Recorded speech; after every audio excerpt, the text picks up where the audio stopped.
Bueno, con la segunda parte de choque, que es un tema muy importante, acá esta imagen nos da, por ejemplo, cómo clínicamente se presentan los pacientes cuando hay alteración de la precarga, contractilidad o postcarga. Clínicamente son similares. Alteración en la presión arterial, disminución, aumento de la frecuencia cardíaca, aumento o disminución de la presión venosa central, aumento del tiempo de llenado capilar y ambos con estado de disminución del estado de conciencia. El estado de conciencia se mide en Glasgow, pues estará con 13 o con 10, etc. ¿Y cómo voy a monitorizar si está alterada mi precarga? ¿Cuándo disminuye la precarga? Con el estado de hipovolemia, hemorragia, pérdidas de volumen circulante efectivo. De manera invasiva, puedo medir la presión de oclusión de la arteria pulmonar. Semi-invasiva, la presión venosa central. No invasiva, con ecocardiografía. Funcional, la variabilidad del volumen sistólico, la variabilidad de presión de pulso, la elevación de piernas, el diámetro, el índice de distensibilidad de la vena cava inferior, el índice de colapsabilidad de la vena cava inferior, bla, bla, bla, bla, bla. Y la microcirculación voy a comenzar a valorar con el índice de perfusión o otros equipos que miden también. Y laboratorialmente voy a medir con el lactato, con el delta CO2 y con la saturación venosa central de oxígeno. Esto cuando me tumba la precarga. ¿Y cuál es el tratamiento? Mejora la precarga. ¿Y cómo mejora la precarga? Con fluidos. En un paciente en choque cardiogénico, cuando se altera la contractilidad, el paciente clínicamente tiene lo mismo, pero como instrumento yo uso ecocardiografía. Entonces acá ya muy pronto vamos a dar clases a los emergenciólogos, internistas, intensivistas, anestesiólogos, bla, bla, bla, para medir toda la hemodinamia a través de la ecocardiografía y ecografía crítica. Entonces con esto nosotros podemos medir el índice de la función cardíaca, el índice del poder cardíaco, la relación de PDT máxima, la fracción de eyección global del ventrículo izquierdo, esto con ecocardiograma. Y en el laboratorio pues mido lactato, delta CO2, saturación venosa central, troponina T y la ProBNP. ¿Ok? Y cuando hay alteración de la postcarga, clínicamente similar. Acá, ¿el tratamiento cuál es? Inotrópicos, ¿no? O resolver la causa. Si fue un síndrome coronario agudo, pues tengo que destapar esa arteria coronaria, ¿no? Y cuando hay disminución en la parte hemodinámica y alteración de la resistencia vascular sistémica, valoro laboratorialmente lo mismo y puedo dar vasopresores acá, ¿no? Cuando hay alteración de la resistencia vascular sistémica. Ahora vamos a entrar a las modalidades específicas de choque. No lo voy a hacer muy profundo, solo como para médicos generales y para la residencia. El estado de choque hipovolémico, porque es un mundo esto, ¿ok? Principalmente es cuando se pierde masa eritrocitaria, plasma, o por hemorragia o reducción del volumen plasmático, o existe secuestro del líquido extravascular, ejemplo, una pancreatitis aguda, o por pérdidas insensibles, ejemplo, un paciente quemado, o por pérdidas urinarias, pues aumento de toma de diuréticos, o mates, ¿no? Mates para perder peso, supuestamente, o digestivas como diarreas. Entonces esto lleva a un estado de choque hipovolémico.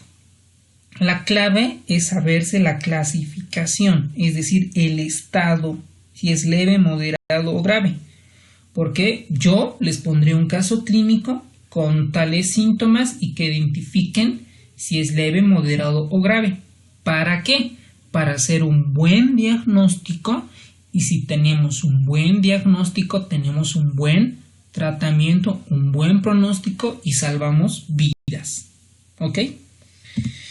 Entonces, en el estado de choque hipovolémico, los signos es fácil, pues tienes clínicamente por dónde está perdiendo volumen circulante efectivo, si fue sangrado, diarrea, diuresis, bla, bla, bla. Y el tratamiento es reanimar, ¿ok? Puedo dar cristaloides, principalmente en Ringer lactato, o puedo comenzar con una solución salina o el suero fisiológico que lo llamamos y no tiene nada de fisiológico, porque produzco una acidosis metabólica hiperclorémica y lastimo peor al riñón, porque sabemos que el riñón es lo que más se falla y cuando falla el riñón aumenta la mortalidad en más del 50%. Y pues si pierdes sangre, pues tengo que ver sangre, ¿no? Y mejorar la DO2 administrando oxígeno. Pero ojo, esto es lo simple, el 1 más 1, porque aquí nadie nos están preguntando cuánto voy a transfundir de paquete globular, cuánto de plaquetas, cuánto de plasma fresco congelado, cómo es mi relación, cómo si voy a dar calcio por cada transfusión, si voy a dar potasio, si voy a dar bicarbonato, o cómo aquí se denomina la hipotensión permisiva o el control de daños, o cómo voy a identificar el plasma light, si puedo dar plasma light, etcétera. Pues tiene sus cositas, pero eso no está en el Harrison, por suerte. Y pues en el estado de choque traumático, pues básicamente acá hay un curso especial para esto que es el ATLS, solo trauma, para los internistas, intensivistas y principalmente cirujanos y traumatólogos, ¿no? Entonces, aunque pues los traumatólogos y los cirujanos cuando van pasando por la residencia se van olvidando de la medicina, ¿ok? Bueno, pero existen este tipo de cursos que cuando yo lo hice estaba entre $400 y $500, pero no sé la verdad cuánto ya esté ahora. Entonces, pues si tenemos un paciente en estado de choque politraumatizado, un accidente, como ven aquí en la imagen, un accidente automovilístico, pues hago el tratamiento del ABCD, ¿no? Primero, vía aérea, toda la vida. Luego, la reanimación adecuada, si está en paro, o comienzo a identificar si hay pulso o no hay pulso. Luego identifico la causa, si está sangrando por arteria femoral, la aorta, pulmón, tiene neumotórax hipertensivo, tiene taponamiento cardíaco, tiene hemoperitoneo, o está perdiendo sangre por ahí, bla, bla, bla, bla, bla. Comienzo a resolver la causa que haya llevado al choque. En el estado de choque cardiogénico, para los que van a ser cardiólogos, hemodinamistas, ecocardiografistas, intensivistas, bla, bla, bla. El estado de choque cardiogénico tiene la misma clínica, pero ahí yo debo de demostrar que el corazón es el que está fallando. ¿Y cómo voy a demostrar? Midiendo el gasto cardíaco. ¿Y cómo mido? Con una ecocardiografía. Ah, no, pues doctor, es que solo sabe medir el cardiólogo y el ecocardiografista, bla, bla, bla. Mentira. El emergenciólogo, el intensivista, el internista, el cirujano, todos pueden medir gasto cardíaco por ecocardiografía. Y es un método muy simple, accesible y sobre todo salva vidas. Actualmente hay muchos protocolos en sepsis, trauma, vía aérea, bloqueos y demás, donde la ecografía va a venir a romper paradigmas. Perdónenme, discúlpenme con los radiólogos, pero es así. Y yo creo las visitas médicas en un futuro va a ser ya no cargando un fonendoscopio, sino un transductor de un ultrasonido. Entonces demuestro por ecocardiografía que mido gasto cardíaco, identifico que la presión arterial sistólica está baja y que la presión de oclusión de la arteria pulmonar esté alta. Entonces digo, paciente en choque cardiogénico. Y ustedes dirán, ¿solo podemos medir con catéter de Swan-Ganz este parámetro? No, también podemos medir con un ecocardiograma, con unas fórmulas que están muy simples de sacar. Y la causa grave de la disfunción, o sea, cuando el paciente entra en choque cardiogénico, cuando el corazón falla, ¿es lo mismo que falla el ventrículo derecho que la aurícula izquierda? Pues no. Porque ustedes recuerden acá, a ver, Veámoslo cuando un paciente llega en choque cardiogénico con un Kimball tipo 3 o 4, que ya tiene edema pulmonar cardiogénico y no puede respirar, es porque principalmente se altera la función sistólica del ventrículo izquierdo, principalmente. Y ustedes dirán, sí, también cuando se altera el ventrículo derecho, ¿también lleva choque cardiogénico? Pues sí, porque el ventrículo derecho en algún momento lleva la disfunción del ventrículo izquierdo. Y miren acá, que me estoy dando de cuenta recién. Aquí está un catéter subclavio por la vena subclavia izquierda. Pasa la vena cava superior, la aurícula derecha, ventrículo derecho, arteria pulmonar, y ahí se mide este parámetro, la presión de oclusión de la arteria pulmonar. ¿Y cuáles son las causas? Las causas es un infarto de miocardio de la arteria coronaria izquierda, de la descendente anterior, de la circunfleja, de la coronaria derecha, bla, bla, bla. Cualquiera de esas arterias que se obstruya lleva a un infarto agudo de miocardio. Y no todos los infartos agudos de miocardio llegan a un estado de choque. Ojo con eso. Puede haber ruptura del músculo papilar y de las cuerdas tendinosas, es decir, esto comienzan a romperse. ¿Por qué?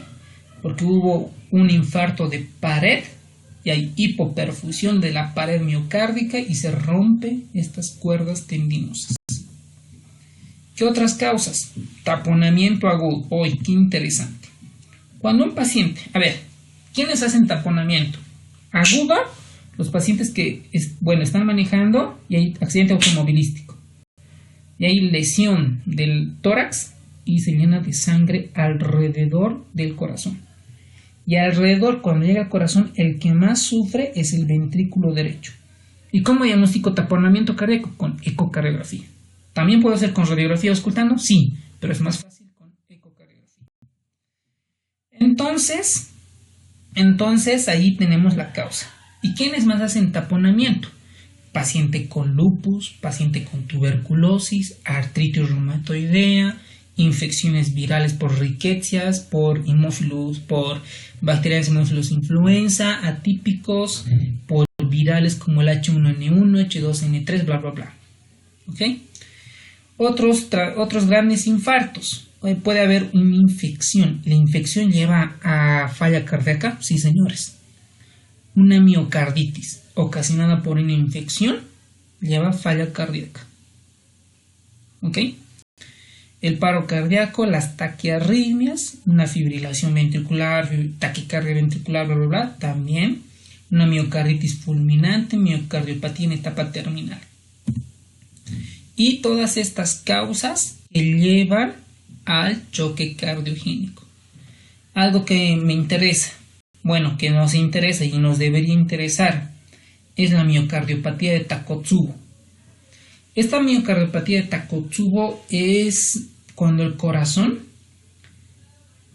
existe una disfunción sistólica del ventrículo izquierdo cuando hay una activación adrenérgica rápida. Por ejemplo, imagínense que a un padre de familia o a una madre de familia se le muere su hijo o hija, llega a un estado de choque y de repente se desmayan, bla, bla, bla, y pueden infartarse.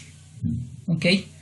Entonces eso es una miocardiopatía de Takotsubo, o como le llaman, corazón sufrido, pero no porque es gordito, porque hay un estrés emocional cuando el ventrículo izquierdo sufre.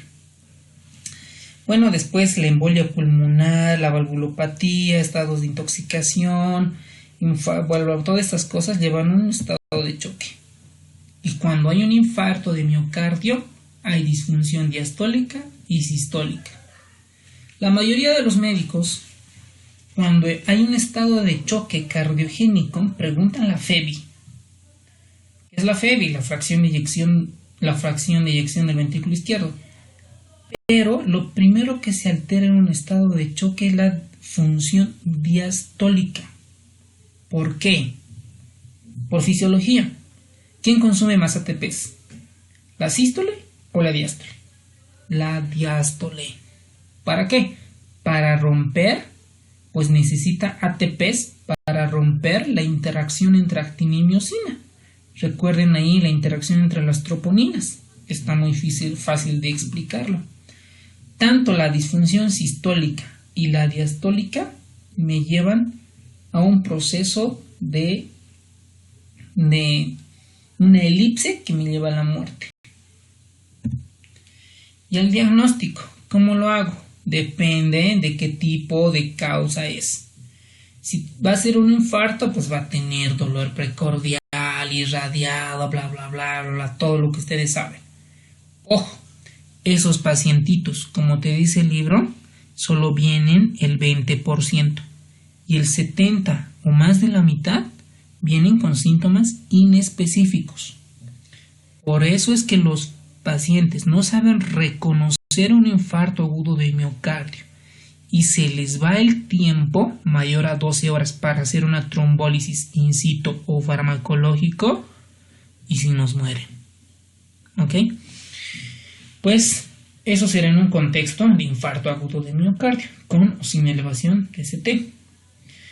Pero si tiene un paciente que vivía en Potosí, en Sucre y que veía bichos, pues y tiene una frecuencia cardíaca de 30, bloqueo auriculoventricular grado 2, MOBITS 2, etcétera, puede llevarnos a un choque cardiogénico, ¿no? O también si tiene una taquiarritmia, un FA, ha tenido hipertiroidismo o alguna alteración, puede llegarnos que una taquiasima puede llevar a un choque cardiogénico. ¿Y qué voy a pedir en los laboratorios? Principalmente hacer un electrocardiograma, radiografía de tórax, un ecocardiograma, y si no puedo diagnosticar con eso, llamo al cardiólogo, al hemodinamista, para que hagan un cateterismo de arterias coronarias de la arteria pulmonar, pero con ecocardiograma ya podemos llegar a un diagnóstico certero. Y en el laboratorio, principalmente las troponinas y la fracción MB. El tratamiento. El tratamiento depende en qué fase del choque cardiogénico estoy. Si el paciente no puede respirar, ¿por qué? Porque el corazón no funciona. El corazón no lanza el volumen circulante efectivo hacia adelante. Entonces se va hacia atrás retrógradamente. Y el líquido del ventrículo izquierdo, que no va hacia la aorta y se regresa a la aurícula derecha y al pulmón, pues se llena de líquido el pulmón. ¿Y esto qué se llama? Edema agudo pulmonar cardiogénico.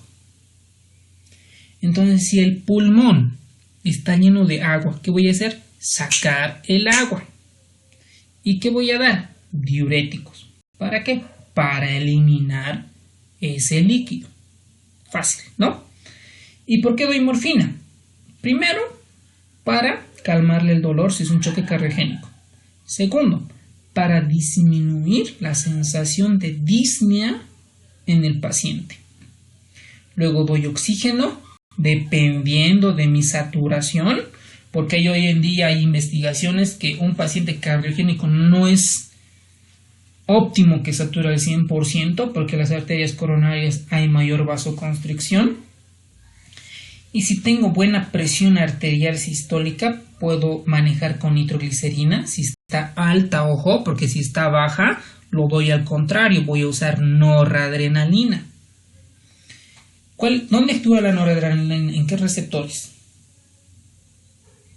En alfa 1, dos cruces, y beta 1, una cruz. Es decir, aumenta la resistencia vascular sistémica y aumenta el ionotropismo. ¿Ok? Y pues si no responde la noradrenalina, me voy a ayudar con la dopamina. Esto en un edema agudo pulmonar cardiogénico. En hipovolemia, pues dar sangre, ¿no? Dar líquidos. Estado de choque cardiogénico de bajo gasto. Vamos a ver ahora el algoritmo. En arritmia, si es bradicardia, poderle marcapaso, y si está aquí arritmia, desfibrilar o cardiovertir, con medicamentos o con cardioversión eléctrica. Y aquí vemos en el edema pulmonar, donde comienzo a ver todas estas cosas, y en estado de choque con cardiogénico con gasto cardíaco bajo, voy a ver la presión arterial. Si tengo una presión arterial sistólica más de 100, voy a dar nitro. ¿Ok? ¿Por qué voy a dar nitroglicerina, que es un venodilatador? Para disminuir la postcarga. Una presión arterial que esté con una presión arterial sistólica entre 70 y 100, doy dobutamina. Y si está la presión sistólica debajo de 100 con signos de estado de choque, es decir, con lactato mayor a 2, voy a dar noradrenalina. ¿Vale? Bueno. Ahora, el estado de choque cardiogénico compresivo es principalmente el taponamiento cardíaco. Tamponade es el nombre correcto. ¿Okay? Entonces, el de acá, de cardiogénico compresivo, tenemos 3 causas. Bueno, varias. Neumotórax por presión. ¿Qué es un neumotórax? Neumoaire, tórax, es decir, pues que el pulmón se pinchó. Porque le pusieron un catéter, porque hubo un trauma, porque estaba infectado por una neumonía por neumocitis girovesi, tuvo quistes subpleurales, escapó aire al tórax, o porque estaba un patrón enfisematoso y tal, por presión por el ventilador mecánico hizo barotrauma y luego un enfisema intersticial y mediastinal y neumotórax y enfisema subcutáneo, etcétera, o porque hay una herniación de las vísceras abdominales que nunca superó la señora o el señor, o por una hernia diafragmática. Cualquiera de estos llevan a un choque cardiogénico compresivo y todas se pueden resolver. Alguien que se le muera un paciente por estas causas, ignorancia total. El diagnóstico pues es clínico, más que clínico yo diría es por ecocardiografía principalmente. Y el tratamiento, si es un neumotórax, pues pincho el pulmón para que salga el aire y se descomprima, ¿no? Y si es un taponamiento, pues hago pericardiocentesis guiada por ultrasonido. El neurogénico. Yo he visto pacientes en choque neurogénico. Por ejemplo, había una paciente hace muchos años que estaba de fiestas y se cayó del segundo piso y se partió la médula espinal. Y se desmayó la señora, perdió el estado de conciencia y después de los 48 horas le llevaron al hospital y no podía mover toda la extremidad inferior porque había perdido o habría desintegrado toda la médula espinal. Entonces este paciente en algún momento cayó la presión arterial hasta 70-40 y con un lactato de 2.9. Entonces estaba haciendo un choque neurogénico. Entonces ahí reponemos un poco de volumen y damos algún vasopresor. Y en el estado de choque hiposuprarrenal, que nunca lo vi hasta ahora o nunca lo diagnostiqué, pues fue por una insuficiencia suprarrenal detectada que es decir, medimos cortisol sérico o cortisol en orinas y tenemos en el paciente con hipoglicemia, hay un trastorno hidroelectrolítico medio raro, hay hipocalemia, etcétera. Entonces podríamos hacernos sospechar de un choque hiposuprarrenal. Entonces, esta puede ser por administración crónica de corticoides y en algún momento dejó de administrarse, por atrofia idiopática de la suprarrenal, tuberculosis, metástasis, bla, bla, bla, y no se presentan tan agudos, ¿no? Si hablamos de estas identidades, porque una amiloidosis no te da en horas, te da en meses, ¿no? El diagnóstico, vamos a profundizar esto en endocrinología con una prueba de estimulación de la hormona corticotropa. ¿Y el tratamiento cuál será? Pues si le falta azúcar, le daremos azúcar, ¿no? Glucosa. Ojo, de nada sirve que tú hayas visto esta videoclase sin que tú hayas estudiado. Y de nada sirve que hayas estudiado si no tienes tu propio resumen. De nada sirve que tengas tu propio resumen si no estás repitiendo y estudiando todos los días. Y de nada sirve nada, de todo, si no te estás autoevaluando con nuestros simulacros. Así que la clave es planear, que ya lo planeaste, según el cronograma. Estás haciendo, repitiendo, seguir haciendo, simulacro y la meta. Espero haberlos ayudado un poco.